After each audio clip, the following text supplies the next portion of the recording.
izleyiciler, her birinizin bahar bayramınızı tebrik ederim. Bahar bayramında süfremizde olmazsa olmaz səməni, en başta səməni olur. Şirniyyatlardan ise paxlava, şəkərbura, badamura, qoğal, tort bunlardan olur. Süfremizde bunlar olur. Qaz fındık, havul, kişniş, badamura.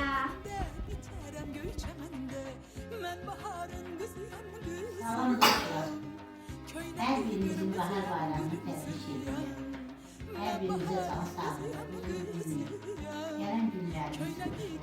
Kırmızıyam, uçmağa yok kanadım, kızıl laledir adım, çölü düzü bezerem, elden ele gezerem, gezerem, gezerem. Uçmağa yok kanadım, kızıl laledir adım, çölü düzü bezerem, elden ele gezerem, ay gezerem, ay gezerem.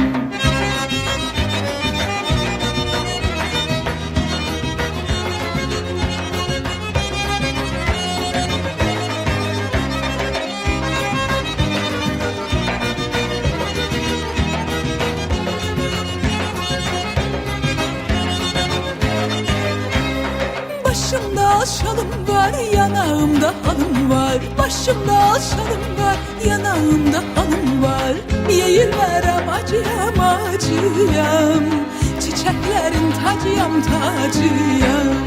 Yeyilmərəm acıyam, acıyam, çiçeklerin tacıyam, tacıyam.